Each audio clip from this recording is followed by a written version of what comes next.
Good morning, and I'm Michael, and it's my Saturday soundtrack. Thanks for joining me. And I've got with me today Richard. Hi, Richard. Morning, Michael. Morning, everyone. And so tell us, Richard, what's your role here at Sheffield Teaching Hospitals? My title's Programme Manager, and I'm based in pharmacy, and it's basically to ensure that we're providing our patients with the safest and best value treatments across the entire trust. And so are you a pharmacist, Richard? I'm not, no. Quite a convoluted way of getting here, to be honest with you. I began life as a radiographer. Wow. And then moved into project and programme management. Yep. And then I came back to the NHS because it's something that what I believe in a few years ago. And this job, when I read the job description, it just seemed a perfect fit for me. So tell us a bit about your job. So if I'm one of our patients on the ward or out in the community, how does your job impact on me? What does your role do? It's primarily to ensure that we're providing the safest and best value medicines for our patients, ensure that we can mobilise the best value contracts, and also to both tease out and communicate the good practice where there's savings made as well. And then, of course, there's all the reporting and so forth on that, around that, and the savings that we generate. And so I imagine a hospital, a trust the size of Sheffield must spend quite a lot of money on pharmacy and drugs, does it, keeping our patients safe and treating them? Oh, yes. I nearly fell off my chair when I first saw it. We're spending between 35 and 55 million pounds on medicines a year. Wow. Not an insignificant amount. And so it's your job to kind of ensure with the clinical pharmacist we're buying the right drugs, using the right drugs, and I presume getting the right price for those drugs? It is, yes. Working as the pharmacy family, clinical pharmacy, myself, procurement, everyone and everywhere that touches those drugs before they get out to clinical staff, and also working with clinical staff as well to ensure that they understand and they can effectively tell the patients about the changes and the benefits to them, and also just to make things work smoothly. Yeah. If everyone knows what's happening, it makes things a lot easier. I can imagine. So yeah, this is what's fascinating about the staff that I'm meeting on my show is we all know the kind of the doctors, the nurses, the therapists, things like that, but listening to people like you really finding out kind of how you support our pharmacists, our teams to get the right medicines, and gosh, that's amazing. That kind of, how much was it again, did you say we spend on drugs a year? Between 35 and 55 million. Wow, gosh. Yeah. That's amazing. So we're going to hear a bit more about how you help our teams spend that well. But you've picked the next song, Richard, and I think probably a bit like me picking the Verve earlier, that's probably why you've picked this song. So do you want to tell us why you've picked it and then introduce it? It's a little bit down to my sense of humour, and primarily because it brings back good memories of when my friends and I went down to the Milton Keynes Bowl and saw them headlining live. Fantastic. And tell us, who is it and what song is it, Richard? It's Bon Jovi and Bad Medicine. Fantastic. Speak to you shortly. Bad Medicine there. A great choice from Richard, Programme Manager in Pharmacy. And Richard was telling us a bit about his role. And so kind of you're overseeing, linking in, supporting our pharmacists around that 35 to 55 million pound pharmacy budget. I can't believe that's massive, but clearly you've got a fantastic role supporting our teams, spending that well, making sure our patients get all the right medicines.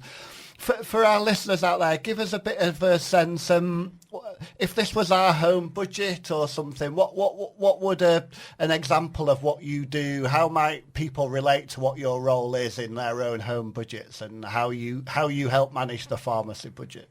It's basically shopping around. Okay. Getting the best value, meat, fruit and vegetables, an example. You might find something that has got the best taste and so forth at Tesco's. Other shops are available. But you might find exactly the same thing or better at a lower value supermarket, and then make that change from there. And it's the balancing that difference between how far you travel to pick it up from somewhere else that's a few pence cheaper, or do you stick with Tesco's, or do you buy online? And how do you, because I suppose there's something that's really important about pharmacy, about quality and efficacy and things like that. So how do you work on making sure, if you do go to a different pharmacy provider or supplier, how do you make sure that the drugs are still, the medicines are still the right kind and absolutely deliver what they're supposed to deliver? All of the drugs that we use in the NHS have passed stringent tests, the same stringent tests go across the board. In addition to that, we've got a great medicines information team that look into those, and medicine safety group, and all of these are looked at by both clinicians and senior pharmacy staff to ensure that we're doing the right thing in the right way. And then from that, it's down to actually looking at the packaging for the drug, seeing whether there's a problem with it. You know, it could come in a box that's absolutely massive. We've all had something from Amazon that comes in a great big box and a little tiny thing stuck in the corner. That takes room up on shelves. That also increases waste. It increases our carbon footprint. So all those things go into play as well. And then from there, some of the devices that we use, that we give to patients for them to perhaps inject themselves, we want something that they can use as an able-bodied person, and if that person might have arthritis, something like that, may have dexterity issues, it's seeing whether that works for them as well. Oh, that's fantastic. I'd not realised that. So do you kind of get feedback from patients? How do you kind of get the patient voice in all of that then, Richard, and understand what's right for them and think about all the different types of patients and that we have across our services? We have an overarching document that is all around patient quality, and there's also around making sure that everyone's got equal access to it. But primarily, it's our great clinical teams, the clinical nurse specialists that train the patients on using the device, that hold the hand and talk them through it when they come into clinic. And then from there, being on the end of a phone if they have any problems with the device and things like that, and then feeding that back. That's the important thing for us, is to make sure that we can guarantee everything's working as well as possible for our patients. And I imagine the drugs, medicines that are used across Sheffield Teaching Hospitals, in the hospitals and out in the community, probably vary. Some will be pence and some will be hundreds, thousands of pounds. Would that be right? Definitely, yes. You're talking about something where a tablet is a fraction of a pence, right the way through to something that may be thousands of pounds per dose. Gosh. And how do you kind of keep track of all of those and look at where the savings might be or the right pharmacy and medicines might be for our patients? I mean, the number of different medicines we have must be huge at a hospital this size. Oh, yes. There's tens of thousands of them. And not only that, there is what comes through from NICE. So NICE? They're the organisation that tell us new effective treatments and so forth, and authorise those. Yep. And what they do is they'll say, we've got this new drug regime and we need you to get that into place as soon as possible. So this is when our clinical pharmacists and our clinicians then have to work together and pull that together to make sure that everything fits, which might well mean that we don't use one particular drug anymore, and we really don't want to waste that drug. So it's finding another outlet for that drug, or indeed running down the stock levels so that we can not waste any money, because there's the cost of the drug and there's also the cost of the destruction of it as well that's always has to be borne in mind. Gosh, yeah, so much to think of, like you said, like packaging, carbon footprint, the kind of national guidance and regulations. No wonder you talk so passionately about it. But let's have another song, and it's another one that you've picked, Richard. Tell us a bit more about this song and why you've picked it today. I'm a big Simon and Garfunkel fan, but everyone picks The Sound of Silence, and I actually prefer the Disturbed version. I've picked this one because it's something that when you listen to the words, there's a meaning to it, and it can be a different meaning for everyone. and anyone. I just think it's a really good song to listen to. Fantastic. And which one have you picked? I Am a Rock. I think that's a nice choice, Richard. I think I prefer that to Bridge Over Troubled Water. Thank you for picking that. And so tell us a bit more. Obviously, we've got pharmacy support out in the community, but across all our hospital sites. But I think you've been doing some work this past year around Weston Park. What support have you been putting into there? Yeah, there's a few things around Weston Park in particular. They have a significant drug spend, as you would expect. And it's everything from looking at opportunities where savings could perhaps be made through reducing waste, or if it's down to effectively tracking the budgets and so forth and helping them with that. From the area where I work, there's some information that I can feed into them that helps things through.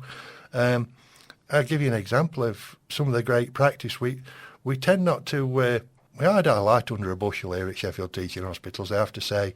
And this is one example. I write a quarterly newsletter around pharmacy. And as a result of that, someone got in touch with me and said, Rich, do you want to come and see what we do in the aseptics dispensing unit, which is the one based in Weston Park, where in part they reconstitute drugs for then to be passed on to be administered to patients.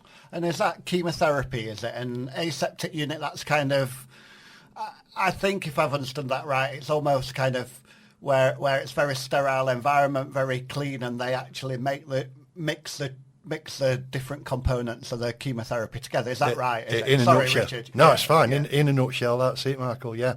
And by applying what I class as logic, they've been able to save, just on one drug alone, 28% of the number of vials. And this is 28% of which would have been 1,100 vials in a year. In less than a year, rather. It was only from January to April to December, rather. So that's just 9 months.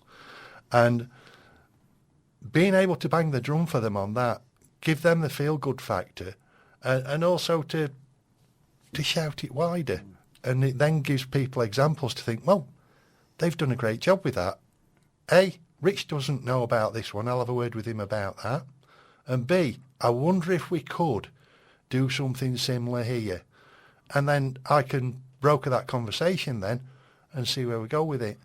And so for other staff listening, so just talk us through, so in Weston Park, the aseptic unit, they're mixing their chemotherapy, the different medicines together. It sounds like that comes in small vials, small, I presume, little pots or capsules type thing. And so that kind of 30%, third-ish saving that you've done there, that's about using different size vials or mixing them different. What was it? What was their idea, and how did you help them with that, Richard? Instead of using... this is something that they were doing themselves, and all I did was bang the drum when I found out about it and put some numbers around it. We all like a good statistic. But instead of, let's say for argument's sake, to make up one dose for one patient, it takes 3 vials. So that means to make 3 patients, it makes 9 vials.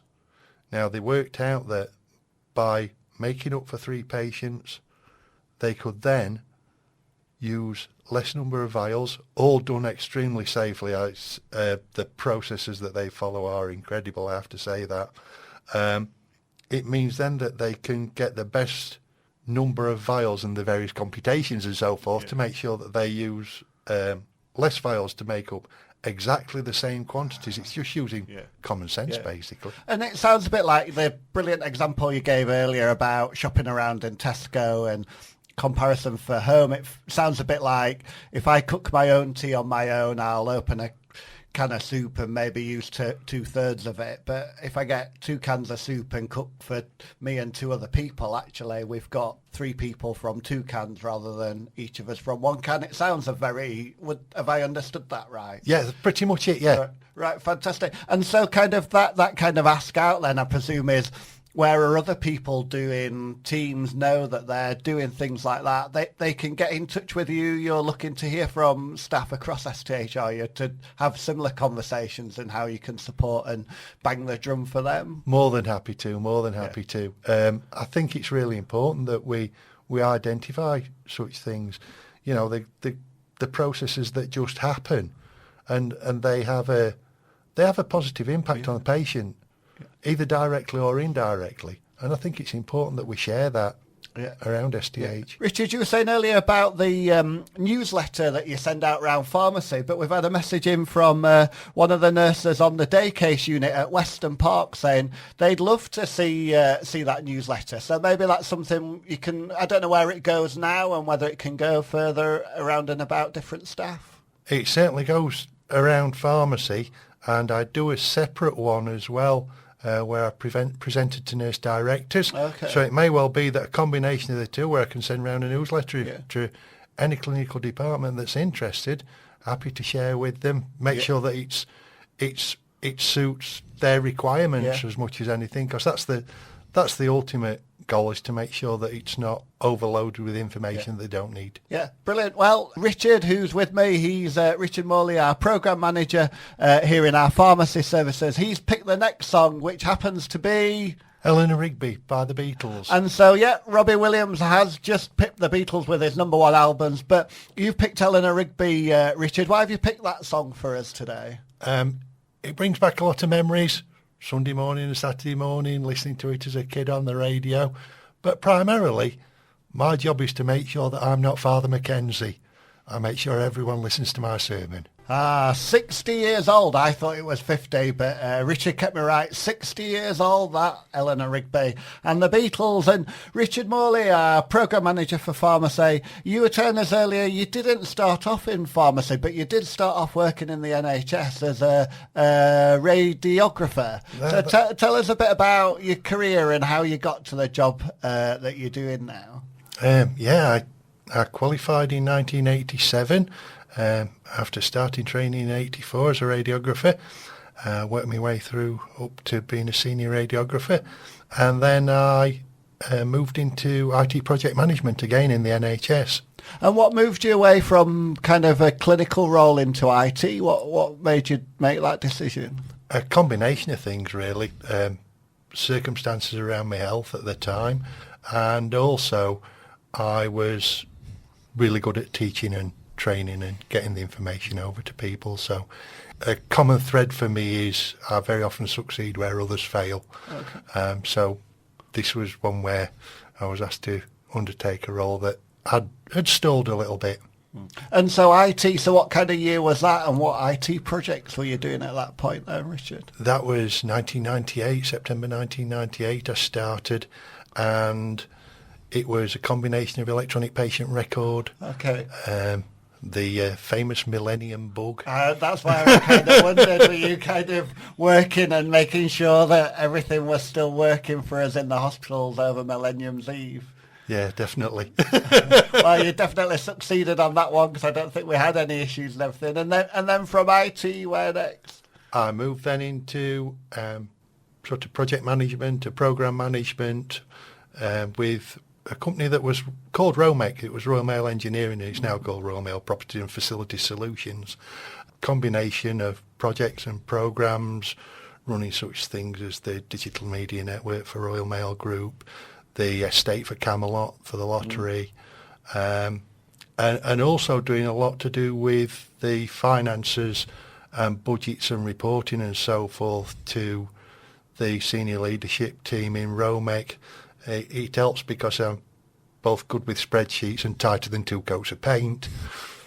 Right, yeah, fantastic. And so then from IT, where did you go next from there, then from Romec, and did you build on your spreadsheet skills? Or I then moved into program management in a retail environment, running international and national projects and programs, rollouts and so forth and so on.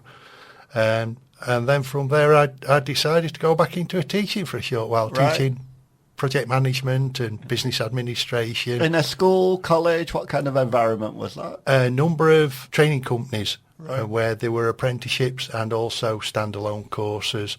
I did apprenticeships for project management and business administration, and I'd also did standalone courses for organisational improvements and lean management techniques and so forth as well. Gosh. And then what got you back to Sheffield Teaching Hospitals, and what was your route back into the trust?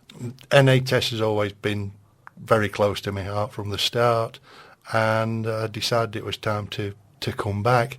I started off by working on a number of projects in learning development in Northern, and then moved from there to more clinical-based work, project management for such things as what's called virtual wards, and also a number of other pieces to do with clinical IT systems and supporting people around the trust on those.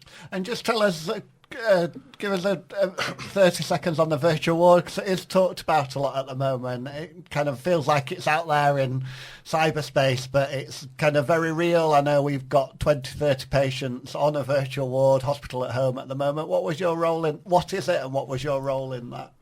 In essence, it's identifying those patients that will be better looked after and get a better feeling of being looked after in their own home. Patients safe and well enough to be in their own four walls. It's a lot nicer for them, particularly if you're elderly and you're used to your own home environment. And with the variety of great clinical staff that are supporting those patients, and we've got blood testing and all manner of other things to help support patients and the drugs and so forth and so on. It just makes it so much nicer for a patient to be able to be in their own home and being looked after, in the old days when you'd have a district nurse or something like that. Yeah, absolutely. And I think it is that absolute alternative to being on a ward. You're still under the care of the consultant, but as you say, you're in your own home, you're getting that monitoring and that support and those medicines that you need. So you mentioned earlier that kind of just how much you thought your current role was the kind of perfect job for you, and how keen you were to do it. Why was that? Talk us through how it caught your eye and why you think it's such a good match and why you enjoy it. It's one of those where I looked at the job description and it just felt like this is for me. All the various aspects to it, from the clinical side of things, the being able to support clinical staff and ultimately the patients, from the financial side of things and the reporting and the presenting of that information. It's all things that I feel really passionate about now. I think I'm good at. Others might disagree, but I feel I'm pretty good at that side of things. And over and above that, I have a way of seeing outside the box, looking at things with a fresh pair of eyes.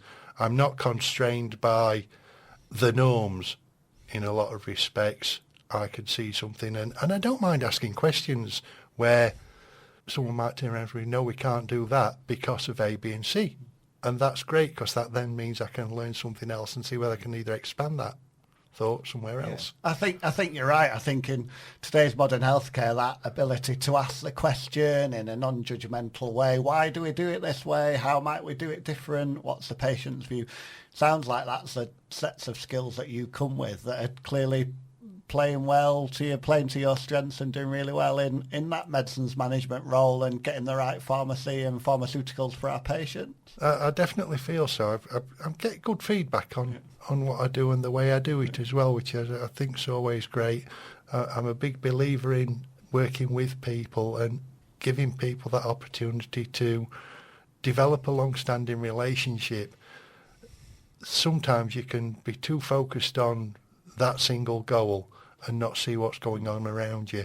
And I think that's the important thing that I believe I've got as part of my toolkit, if you like. Yeah, no, fantastic and fascinating. And Richard, you were saying you obviously work across the different acute sites at Sheffield Teaching Hospitals, do you? I do, yes. I like to be present and visible and accessible in any of the hospitals in the trust. I work part-time in Northern General and part-time at the Hallamshire, and then every so often I go across to Western Park if I need to meet someone. Yeah. But Teams is a great thing as well. Yeah. You're only on the end of a Teams call. Yeah, absolutely. And so how often, how much do you get out and about do you go out into the departments to meet with the clinical teams, or are you based within the pharmacy departments on each of those sites? It's a combination. One of the things that I'd like to do is get more involved with seeing how drugs are managed and administered at the sharp end, as it were. So that's something that I'm looking to explore. I work closely with pharmacists, including the clinical pharmacy team, and also with the finance teams as well. And also their people such as ops directors and their finance managers. But yeah, I think it's really important that I build a relationship with the clinical teams so I can understand their needs and wants as well, and also the patients. I'm a little close to the patients then. Yeah, and so is that kind of an ask for those of our staff that are listening, kind of if they think that they could benefit from your services, if they want to review what's their spend, what's their usage, what's their packaging, all those kind of things around their pharmacy supplies, is that an opportunity for them to get in touch with you and get you into their meetings or out into their teams and departments? Yeah, that'd be great. That'd be real. I'd really look forward to that. If you speak via your nurse directors or your senior clinical teams, feel free to get in touch, and I'm more than happy to come along and see what you do and how you do it, and spread the word as well. Yeah, absolutely. And I do think, as we said earlier in the first hour, I think that newsletter that you described is fascinating, and so kind of getting that out there and your contact details, I'm sure there's lots of opportunities for staff to get in touch and look at savings, or I think some of the work you described earlier about have you got the right kit and different pieces of equipment for patients to use and administer their own medications. It sounds like some real benefits, real opportunities for improving services for patients. Yeah, getting that feedback from the clinical teams if we've made a switch, and the patients, they might find that the new device is so much better, using a pre-filled pen instead of a pre-filled syringe and things like that. Yeah. It's getting that feedback, and then in turn I can then pass that back to, good or bad, to the reps from the drug companies that come direct to me to ask for facts and figures and so forth. They like to know what the potential is for their stock holding and so forth. I bet, yeah. Oh, fantastic. And do you get out much? What about our community services? Because there will be so much of that that we deliver through district nursing, some of those virtual ward services that we talked about earlier, across some of our community sites, Firth Park and Manor Clinic, those kind of things. I presume, do you manage to get out and about to those, or are you looking for invites out to some of those places? Previously, when I worked on virtual wards, I visited a number of the clinics and met the senior clinical nurse practitioners that worked on the virtual wards and so forth, and that were great because you got a better understanding of not only the environment but the people as well outside a more formal meeting setting, and then that gives that opportunity to talk a little more. So, yeah, I'm always happy to meet up with people. I have to bear in mind that I'm be spread quite thinly if I went everywhere and anywhere all at one go. So it is very much a case of prioritising and basically being at the point of need. Right. Richard, you've been saying obviously you work out with a range of different teams and departments across the organisation. Who are you working with at the moment? Do you want to give a shout out to any of the teams that you've been working with over the last couple of months? The team at Western Park, from their ops director all the way through to pharmacy and their finance teams, they're great. They're really engaging, and I'm really pleased that they asked me to take part and help support where I can. But the more recent one has been working with the gastroenterology team. Okay.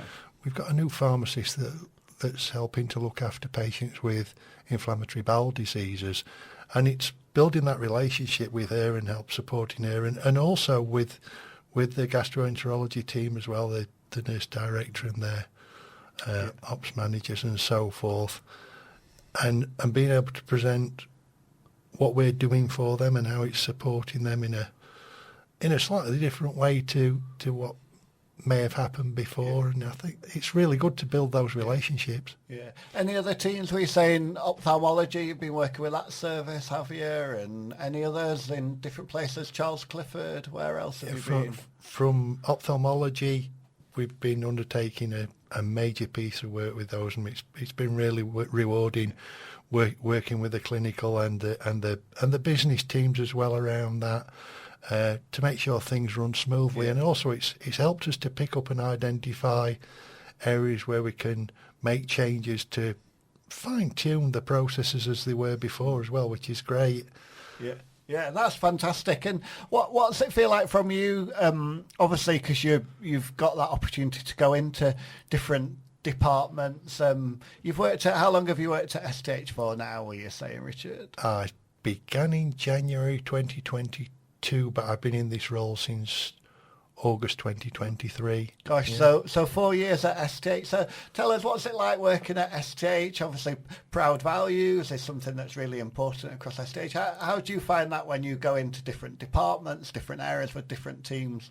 Do you get that sense of a community? What's it like? Very much. It feels like a family. Right. I wouldn't call it a team. I'd call it a family, because there are lots of ways of working with each other, and everyone's got that clear purpose of looking after the patients, ultimately, and I genuinely believe that. That's the feeling that I get whenever I speak with anyone. And aside from that, it's managing the sort of like the difficulties that we face and facing them together, which I think is really important. It must be very stressful to some individuals on the front line, and I think it's important that they know that they've got their family around them that's there to support them. And that's the overarching feeling that I get from working at STH, definitely. And it sounds, just listening to you, that balance, as you say, some of the challenges nowadays we're seeing the news and the kind of the state of the country in terms of the financial challenges. But the thing that's overwhelmingly coming across talking to you, Richard, is that bit about how do we spend public money wisely? How do we maintain really good patient-focused services, but save the money so we can spend it where it's absolutely needed? It sounds like that. Would that be the crux of your role? Is that some of what gets you out of bed in the morning? I couldn't have said it any better, Michael. No, well, yes, I'm only playing back what you've said so well, so eloquently here, Richard. I think it's very important that we ensure that we're doing the best for our patients, and that primarily includes making sure that the money's there to support them and provide the targeting therapies, the ever-increasing number of more complex and headline-hitting therapies that we can provide for them as the NHS, as South Yorkshire Integrated Care Service, and also, of course, STH. So, to be able to make sure that we're getting our best value for money of what is ultimately our patients' money, and we're spending it for them as wisely as possible. Yeah, that's a really, really, really good point. Okay, so let's play another song. So I think this is a request that's come in. Richard, you were going to read this one out again. It's what our volunteers have picked up from the Northern. Yes, this is one from Alan, who I believe is a ward clerk over at the Northern. And it's my favourite drink, black coffee, by All Saints. Richard, to sum up, what are the kind of take-home messages for our patients that you wanted to kind of say about your role? If the patients are listening in now, in the hospital or across the community, what's the kind of key message for them that you'd like to say? My role is primarily to make sure that we spend what's ultimately the patient's money in the best way possible, so the most number of patients can get the best possible treatment with ever finite resources from the NHS, and also so that we can provide services using new headline cutting edge technologies and also drugs and therapies as well. Yeah, no, that's absolutely fantastic.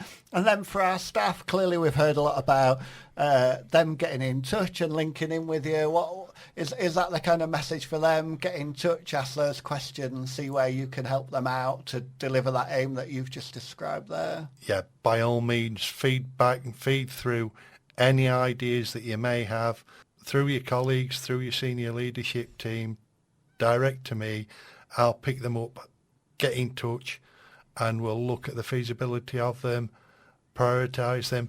That what can often happen is that we'll find an isolated way of improving something, but we need to be able to see that bigger picture so that it's not negatively impacting anywhere else. And then we can get that super additivity then of three things happening across the trust that all work together and knit together. Yeah, win, win, win. Fantastic. Tell us about this next song, Richard, is your last selection. Tell us a bit about what it is and why. I've always enjoyed the song. It's one that featured heavily in a film called Kingsman: The Golden Circle. And like me, it was sung by someone that can't sing. And it is... Take Me Home, Country Roads by John Denver. Brilliant. Thanks, Richard. Thanks for joining us.